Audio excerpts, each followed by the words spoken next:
గారికి నోటీస్ పంపుతూనే ఇంత రేషాలు, ఇన్ని కుట్రాలు, ఈ అటెన్షన్ డైవర్ట్ చేసే సిస్టంలు.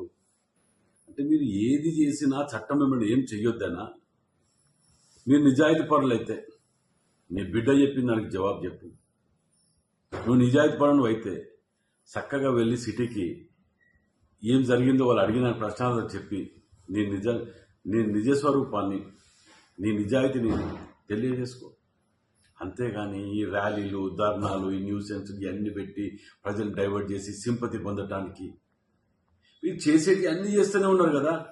ఇంకా బుద్ధి రాకుండా నిన్న కూడా ఆ కౌశిక్ రెడ్డి అది ఏంటిది, అది అధికారుల మీద దాడి లేనిది, దౌర్జన్యాలు లేనిది. అంటే మీరు ఏమి చేసినా చూసుకుంటూ విచారణ విలువద్దు. మీరేమన్నా మీదికెళ్ళి ఊడిపడ్డారా? మీకు దేని గురించి చేయాలి? నోటీస్ ఇస్తేనే బట్టలు చెప్పుకుంటున్నారే. మరి గతంలో ఇంత మందిని లోపటిచ్చినప్పుడు గుర్తు రాలే, సోయి రాలే, మేము వచ్చి నిరూపించుకోలేమా నిజాయితీని?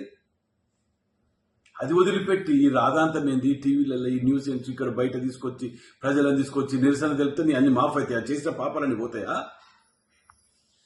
అధికారులకు కూడా విజ్ఞప్తి, దయచేసి ఇలాంటి వాళ్ళని క్షమించకండి.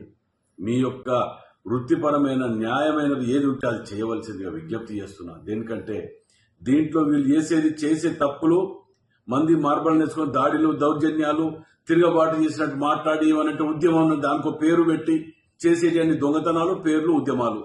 ఏమయ్యా ఇది? ఏమైనా పద్ధతేనా ఇది? వయసు పెరిగింది, 80,000 పుస్తకాలు చదివిన అంటున్నావు. ఇదేనా మీరు చేసే పని? ఇదేనా నీ రెచ్చగొట్టడం, తెలంగాణ తగలబెట్టడం అనేది?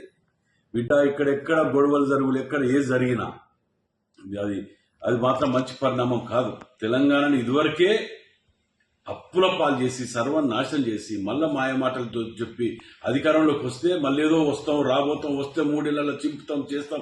ఇవన్నీ మర్చిపోండి. మీరు ప్రజలు నమ్మరు. ఇంత కూడా తెలంగాణ లేకుండా ఖతం చేస్తారు వీళ్ళు, ఈ కుటుంబం కనుక మళ్ళీ అధికారంలోకి వస్తే. దయచేసి వీరిని నమ్మకండి ప్రజలారా. వీరు చేసిన పాపాలన్నీ పండినాయి.